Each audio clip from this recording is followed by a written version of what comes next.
Busy morning routine নিয়ে তোমাদের কাছে আমি হাজির হয়েছি। এই ভিডিওর মাধ্যমে তোমাদের সঙ্গে আমি শেয়ার করেছি যে পুরো দিন কিভাবে ব্যস্ত থাকি, নিজের যত্ন, ছেলেদের যত্ন, পড়াশোনা, স্কুল চলাকালীন কিভাবে ব্যস্ত থাকি, কিভাবে সমস্ত কিছু কাজ করি এবং 12টার মধ্যে সমস্ত কিছু কাজ কমপ্লিট করে নিই, সেই সমস্ত কিছুই তোমাদের সঙ্গে এই ভিডিওর মাধ্যমে শেয়ার করব। তোমরা পুরো ভিডিওটা দেখতে থাকো। Hello friend, good morning. আজ হচ্ছে মঙ্গলবার। ঠিক এই অ্যালার্মের সাথে সাথেও আমার ঘুমটা ভেঙে যায়। আমার অনেক দিনকার অভ্যাস 5:30টাতে ওঠা, তবুও শীতকালটা যখনই আসে তখন কিন্তু ঘুম কিছুতেই ভাঙতে চায় না। ঘুম ভেঙে গেলেও বিছানা থেকে নামতে ইচ্ছা করে না। গরমকালে ঘুম ভেঙে গেলে যেমন বিছানাতে আর শুয়ে থাকতে ইচ্ছা করে না, কিন্তু শীতকালে ঘুম ভাঙলে না বিছানার মধ্যে কম্বলের ভিতর শুয়ে থাকতে ইচ্ছা করে। তো সেই জন্যই অ্যালার্মটা দিয়ে রাখি, আর বিছানাতে ফোনটা রাখি না, ফোনটা রাখি বাইরে। তো অ্যালার্মটা যে এতক্ষণ ধরে বাজে, তো সেই জন্য আমাকে কিন্তু উঠতেই হয়। অনেক বকর বকর করলাম, চলো এবার ছেলেকে রেডি করাই, কারণ স্কুল আছে। 6:45 থেকে স্কুল চালু হয়ে যায়, তো তার আগে স্কুল পৌঁছাতে হবে। আমার 2 ছেলের স্কুল যাওয়ার টাইমটা এত বাজে যে সকালে আমার কোনো কাজ হয়ই না। 5:30টাতে উঠি, আমি সংসারের কাজে হাত লাগাই 7:30টায়। এই যে বড় ছেলেকে স্কুল পাঠিয়ে দিলাম। বড় ছেলেকে স্কুল পাঠানোর পর এবার ছোট ছেলেকে ঘুম থেকে তুলবো, ওকে আবার স্কুল পাঠাবো। ছোট ছেলে তো এমনিতেই ঘুম থেকে উঠতে চায় না, আর এই শীতকালে তো অনেক কষ্ট করে ঘুম থেকে তুলতে হয় ওকে। তবে হ্যাঁ, কাঁদে না, উঠে পড়ে। আসলে আমি কিন্তু আমার 2 ছেলেকেই খুব তাড়াতাড়ি শুইয়ে দিই, প্রায় 8টা, 8:30 বা 9টা। 9টার এদিক তো হয়ই না, কারণ খুব সকাল সকাল ঘুম থেকে উঠতে হয়। তো সেই জন্য খুব তাড়াতাড়ি শুইয়ে দিই। সেই জন্য সকালে উঠতে ওদের খুব একটা কষ্ট হয় না। বড় ছেলেকে স্কুল পাঠানোর পর ছোট ছেলেকে রেডি করে বা ছোট ছেলেকে স্কুল পাঠাবো। এবার আমি আমার সংসারের কাজে হাত লাগাবো। তবে এই কদিন টিফিন বানাতে হচ্ছে না, কারণ ওরা 9টার মধ্যে বাড়ি চলে আসছে। তোমরা হয়তো শর্ট ভিডিওতে দেখে নিয়েছো। আসলে বাবান মান্টির স্কুলে অ্যানুয়াল ফাংশন হবে, তো তার জন্যই রিহার্সাল হচ্ছে। তো টিফিনের পর যারা রিহার্সাল করবে না তাতে ছুটি হয়ে যায়, যারা রিহার্সাল করবে তারা থাকে। তো তারা টিফিন খায়, কিন্তু আমার ছেলেরা কোনো ডান্সে বা কোনো সিঙ্গিংয়ে তো নাম দেয়নি। তো সেই জন্য ওরা বাড়ি চলে আসে। হাজব্যান্ড কিন্তু একবারে বাজার করে নিয়ে তবে বাড়ি আসবে। তার ফাঁকে কিন্তু আমার অনেক কাজ আছে, তো সেই কাজগুলো কমপ্লিট করে নিই। এই ঘরের ওই ঘরের সব বিছানা ঝাড়া, ঝাঁট দেওয়া, ঘর মোছা, আমার এক্সারসাইজ, এগুলো সব করতে হয়। এত কিছু হয়ে ওঠে না, তবে বিছানাটা একটু ঝেড়ে নিলাম। তারপর টুকটাক যে বাসনগুলো পড়ে না, সকালে ছেলেরা ছাতু খেয়ে যায়, হাজব্যান্ড চা খায়, আমি লেমন ওয়াটার খাই। সেই সমস্ত টুকটাক যে বাসনগুলো পড়ে সেগুলো একটু ধুয়ে নিলাম। তো আমি এখানে এক্সারসাইজ করব। আমার কাছে যোগা ম্যাট ছিল না, এই রিসেন্ট আমি কিছুদিন হলো যোগা ম্যাটটা কিনেছি। আমি ময়দান থেকে কিনতে গেছিলাম, কিন্তু এই একই যোগা ম্যাট ময়দানেতে এত দাম বলেছিল, আমি কিন্তু অনলাইন থেকে নিলাম, ফ্লিপকার্ট থেকে নিয়েছি, অনেক কমে পেয়ে গেছি। ওই দুর্গাপুজোর সময় করে না আমার একটু বেলি ফ্যাট হয়ে গেছিলো। আসলে কী বলতো, অনেকে আছে যতই খায় তারা কিন্তু মোটা হয় না, অনেকে আবার আছে জল খেলেও মোটা হয়ে যায়। তেমনই হচ্ছে আমি। আমার মনে হয় যে আমি জল খেলেও মনে হয় মোটা হয়ে যাচ্ছি। যদি ডায়েটের মধ্যে একটু উল্টোপাল্টা হয়ে যায়, একটু যদি বেশি করে মিষ্টি খেয়ে নিই বা একটু যদি বেশি উল্টোপাল্টা কিছু খেয়ে নিই, তাহলেই আমার বেলি ফ্যাট হয়ে যায়। তো দুর্গাপুজো মানেই বাঙালিদের একটা শ্রেষ্ঠ উৎসব, তো সেই সময় তো আমি একটু উল্টোপাল্টা খাওয়া দাওয়া করেইছিলাম, তো তার জন্যেই বেলি ফ্যাট হয়ে গেছিলো। এখন কিন্তু আবার ঠিক হয়ে গেছে। তো আমার হাজব্যান্ড কিন্তু বাজার করে নিয়ে চলেও এসেছে। বাজার বলতে কাঁচা সবজি না, টমেটো নিয়ে এসছে, কলা, টোস্ট, ওটস, খেজুর, এগুলো সব শেষ হয়ে গেছিলো। আর আমার কাশি হচ্ছে বলে একটা সিরাপ নিয়ে এসেছে। তো এবার আমি ঘরদোর ঝাঁট দেবো, মুছবো। আমাকে অনেকে দেখে বলে, যারা আমাকে চেনে, যে তুমি কী করে এত রোগা হলে। যে আমি বলি যে এই করি। সবাই হয়তো ভাবে যে আমার ঘরে হয়তো কাজের লোক আছে, বা ঘর মুছতে হয় না, ঝাঁট দিতে হয় না, বাসন মাজতে হয় না। আমাকে কিন্তু সমস্ত কিছুটাই করতে হয়। তারই মাঝখানে আমি কিন্তু নিজের মেনটেনও করি, এক্সারসাইজও করি। যখন বলি সবাইকে যে এক্সারসাইজ করতে হবে, সবাই বলে যে না, সময় হবে না। কিন্তু কেন হবে না? তোমার যেটা রুটিন, সারাদিনের যে রুটিন, সেই রুটিনের মধ্যে আধ ঘন্টা যদি বের করতে পারো না, তাহলে কিন্তু সারাটা দিন তোমরা সুস্থ থাকবে এবং দেখবে নিজেকে সারাটা দিন খুব এনার্জেটিক ফিল করছো। তো এখানে জুতো কিছু বেরিয়েছিল, তো সেই জুতোগুলো সুরাকে ঢুকিয়ে দিলাম। তো তারপরে আমি আবার ভালো করে সব ঝাঁট দিয়ে দেবো। নিজেদের লাইফস্টাইলে একটা রুটিন চেঞ্জ করো, টু ডু লিস্ট বানাও। যারা আছে সন্ধেবেলা বসে বসে গল্প করে, টিভি দেখে, বা দুপুরবেলা পড়ে পড়ে ঘুমায়, তাদেরকে বলছি যে অনেকেই বলে আমাকে যে সময় পাই না এক্সারসাইজ করার। তো কেন?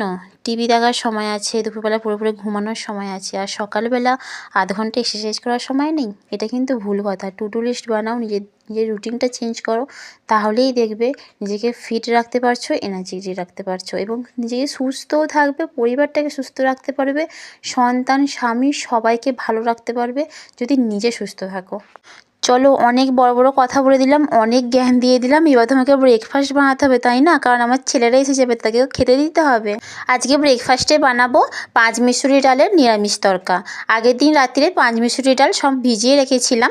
এই পাঁচমিশরি ডাল কিন্তু খাওয়া খুব ভালো। এর মধ্যে কিন্তু অনেক রকমের ডাল আছে, তো তাই প্রোটিনে ভরপুর। তো এটা কিন্তু তোমরা তোমাদের বাচ্চাদেরকে কিন্তু করে খাওয়াতে পারো। আমি এদিকে ডালটা সেদ্ধ বসিয়ে দিলাম, বসিয়ে দিয়ে আর আমি চলে এসেছি আবার বিছানা ঝাড়তে। আরও ঝাঁট দেবো, ঘর মুছবো, সংসারের তো কাজের শেষ নেই না, তো সেই জন্য বুদ্ধি করে কিন্তু কাজ করতে হয়। রান্নাঘরেও মানে এদিকে রান্নাও করতে হবে, আবার সংসারের কিন্তু কাজও করতে হবে। একটা করে তারপর আরেকটা করব, এইভাবে আমি কাজ করতে সত্যি পারি না, তাহলে তাড়াতাড়ি করে সমস্ত কিছুটা হবে না। আমি অনেক কাউকেই দেখেছি যে একটা কাজ কমপ্লিট করে আর একটা কাজ ধরে, আমি কিন্তু সেভাবে করি না। আমি যেটা আমার সুবিধা হয়, হ্যাঁ, যদি একটা কাজ কমপ্লিট করে আর একটা কাজ ধরবো তাতে যদি সুবিধা হয় ঠিক আছে, আবার যদি একটা কাজ করতে করতে আর একটা কাজ করবো তাতে যদি সুবিধা হয় আমি সেইভাবে কাজ করি। আসলে আমি প্রচণ্ড তাড়াতাড়ি খুব স্পিডে সমস্ত কিছু কাজ গুছিয়ে নেওয়ার চেষ্টা করি এবং পরিপাটি করেই কিন্তু সমস্ত কিছু কাজ করি। তারই মাঝখানে একবার এসে আটাটা মেখে রেখে দিয়েছিলাম যাতে রুটিগুলো ভালো হয়। তো এদিকে আমার ঘর মোছা ঝাঁট দেওয়া হয়ে গেছে। তো নিরামিষ তরকাটা এবার আমি বানাবো। আমি নিরামিষ তরকা বানাবো, তো সেই জন্য আমার মতো করে বানাচ্ছি। তোমরা কিন্তু এইভাবে ট্রাই করতে পারো, অসাধারণ খেতে হয়েছিল সত্যি বলছি। পেঁয়াজ দিইনি, রসুন দেওয়া হয়নি, ডিমও দিইনি, তাতেও কিন্তু খুব সুন্দর খেতে হয়েছিল। এমনকি তরকা মশলাও দিইনি এর মধ্যে। হ্যাঁ, তোমরা যখন মানে পেঁয়াজ দিয়ে টমেটো দিয়ে করবে, তোমরা কিন্তু তোমাদের মতো করে তরকা মশলা দিয়ে রিচভাবে বানাতেই পারো। আমি তো খুব একটা রিচ খাবার খাই না, তো সেই জন্য আমি আমার মতো করে করে নিয়েছি। প্রথমে একটু জিরে ফোড়ন দিলাম, তারপর টমেটোগুলোকে ভালো করে ভেজে নিয়েছি, ঠিক আছে, একদম ভালো করে ভাজা ভাজা হয়ে গেছে। তারপরে কাঁচা লঙ্কা আর আদা বাটা দিয়ে একটু ভালো করে মানে গন্ধটা চলে যাবে সেরকমভাবে একটু কষিয়ে নিতে হবে। তারপর আদার গন্ধটা চলে গেলে যত রকমের বেসিক মশলা আছে, হলুদ, ধনে গুঁড়ো, জিরে গুঁড়ো, সমস্ত কিছু দিলাম। আর কালারের জন্য একটু কাশ্মীরি লঙ্কা গুঁড়ো দিয়েছিলাম। আসলে আমরা কিন্তু গুঁড়ো লঙ্কাটা একদমই খাই না, এবং কি শুকনো লঙ্কা যে গোটা শুকনো লঙ্কা হয় সেটাও খাই না, আমরা কাঁচা লঙ্কা খাই। আর কালারের জন্য একটু কাশ্মীরি লঙ্কা গুঁড়ো দিয়ে দিই। সমস্ত কিছু মশলা দিয়ে দিয়েছি। এবার কিন্তু একটু পরিমাণ মতো জল দিয়ে দেবো, তা না হলে তো শুকনো মশলা তো পুড়ে যেতে পারে। তো মশলা দিয়ে ভালো করে এখন কষিয়ে নেব। এবার এখানেই হচ্ছে কাজ, তোমরা যতই তেল দাও, যতই মশলা দাও, যতক্ষণ না তোমরা সুন্দরভাবে মশলাটাকে কষাচ্ছ ততক্ষণ কিন্তু কোনোভাবেই টেস্ট পাবে না। তো এই মশলাটাকে কিন্তু বারবার আমি জল দিয়ে কষিয়ে নিয়েছি। তারপর লাস্টে একটু কাঁচা লঙ্কা চিড়ে দিলাম, কাঁচা লঙ্কা বেটেও দিয়েছি, একটু ঝালের জন্য কাঁচা লঙ্কা দিলাম। বা কাঁচা লঙ্কা মশলা কষে যাওয়ার পর দিলে না একটা আলাদা রকমের গন্ধ ছাড়ে, তো সেই জন্যই একটু কাঁচা লঙ্কাটা দেওয়া। এদিকে কিন্তু মশলাটা ভালোভাবে 2-3 বার জল দিয়ে কষিয়ে নিয়েছি। আর যেরকম তেল ছেড়ে দেয় সেরকম তেলও ছেড়ে দিয়েছে। তো তারপর ডালটা সেদ্ধ করে রেখেছিলাম, তো ডালটা এখন দিয়ে দিচ্ছি। শীতকাল মানেই তো ধনেপাতা, শীতকাল কেন গরমকালেও ধনেপাতা আসে, কিন্তু শীতকালের ধনেপাতাটা অসম্ভব একটা স্মেল থাকে, সেটা মানে তরকারির স্বাদটা পুরো সম্পূর্ণই বাড়িয়ে দেয়। তো ধনেপাতাগুলো অনেকক্ষণ আমি ভিজিয়ে রেখেছিলাম জলের মধ্যে। এবার ধনেপাতাগুলো কেটে আর দিয়ে দেব। আমি কিন্তু বঁটিতে করে ধনেপাতা কাটি না, বা কাঁচা লঙ্কাও বঁটিতে করে কাটি না, এরকম আমি কাঁচিতে করে কাঁচা লঙ্কাও কাটি এবং ধনেপাতাও কিন্তু কাঁচিতে করে কাটি। তোমরা কিন্তু এটা ট্রাই করতে পারো, এটা কিন্তু বেশ সুবিধা হয় কাজের। মানে বঁটিতে কাটার থেকে আমার মনে হয় কাঁচিতে করে কাটলে কাজের অনেকটা সুবিধা হয় এবং খুব তাড়াতাড়িও হয়ে যায়। আর যদি বলো ছুরি করে, যারা ছুরি করে কাটতে পারে তারা তো খুবই ভালো। আমি পারি না ছুরি করে কাটতে, তো সেই জন্য আমাকে কাঁচি করেই কাটতে হয়। ছুরি করে অনেকবার ট্রাই করেছি, কাঁচি করে যদি আমি 1 মিনিটে করি, ছুরি করে 2 মিনিটে করতে হবে। তো এইদিকে আমি রান্না করছি, রান্না করতে করতে কিন্তু আমার ছেলেরা চলে এসেছে। 9টার সময় তো ছুটি দেখতে দেখতে কেটে যায়, যে কোথা দিয়ে যে 9টায় বেজে যায় আমি নিজেও বুঝতে পারি না। সকালে যখন ছেলেদেরকে স্কুল পাঠাই, কখন স্কুল যাবে কখন স্কুলে যাবে, তারপরে ঘরটা খুব ফাঁকা ফাঁকা লাগে। যখন ওরা স্কুল থেকে বাড়ি চলে আসে না, আমার মুখে না একটা আলাদাই স্মাইল চলে আসে। হ্যাঁ আমি জানি ওরা বাড়িতে এসেছে মানে আমাকে খুব জ্বালাবে, দুজনে মারপিট ঝগড়া, তারপরে খেলবে দুরন্তপনা। তবুও ওরা স্কুল থেকে বাড়ি আসলে আমার কিন্তু ভীষণ ভালো লাগে। তো এইদিকে তরকাটা ফুটে উঠেছে, লাস্টে একটু ঘি দিয়ে নামিয়ে নিলাম। তরকাটা কিন্তু এভাবে করে দেখো, খুব সুন্দর খেতে হয়েছিল। তো এদিকে আমি রুটি করবো, তাই লেচি কেটে নিচ্ছি। তো এরই মাঝখানে ছেলেদেরকে আমি চানও করিয়ে দিয়েছি এবং স্মুদিটাও খাইয়ে দিয়েছি। ওরা কিন্তু স্মুদি খায় ওই স্কুল থেকে এসেই খায়, মানে যখন 11:30টার সময় ছুটি হয় 11:30টার সময় স্মুদি খায়। আমি কিন্তু এখনই খাইয়ে দিয়েছি স্মুদিটা, কারণ 9টার সময় তো ওরা স্কুলে টিফিন খায় না। তো ওদের তো খুব খিদে পেয়ে গেছে, আর আমার এখনও রুটি হয়নি, আর তরকাটা খুব গরম, তো দুজনে খেতে পারবে না, সেই জন্য চান করিয়ে স্মুদি খাইয়ে আর পড়াতে বসিয়ে দিয়েছি। যে না তোমরা এখন পড়ো, তোমাদের খেলতে হবে না, কারণ তোমরা যদি এখন স্কুলে থাকতে তোমরা কিন্তু পড়াশোনার মধ্যেই থাকতে। যদি ভাবো যে দুজনে কেন দুই ঘরে বসেছে, দুজনকে যদি আমি একই ঘরে পড়াতে দিই দুজনে কিন্তু পড়বে না। হ্যাঁ আমি যখন থাকি বসে তখন দুজনকে একসঙ্গেই নিয়ে বসি, কিন্তু ওরা তো একা একা পড়ছে, সেই জন্য একজনকে এই ঘরে বসিয়েছি একজনকে ওই ঘরে বসিয়েছি। তবে হ্যাঁ আমি রান্না করছি, বারবার কিন্তু আমি দেখতেও যাচ্ছি যে ওরা পড়ছে, ওদেরকে দেখিয়ে দিচ্ছি। আসলে এখন ওরা যেই পড়াটা করছে সেই পড়াটা আমার আগে থেকে করানো হয়ে গেছে, সেটা ওরা রিভিশন করছে। আর দুপুরবেলা যখন পড়াতে বসবো সেটা কিন্তু ভালো করে বুঝিয়ে আমি পড়াবো। ওইদিকে মানটিকেও লিখতে দিয়ে এলাম, আর এদিকে বাবানকেও লিখতে দিয়ে দিয়েছি।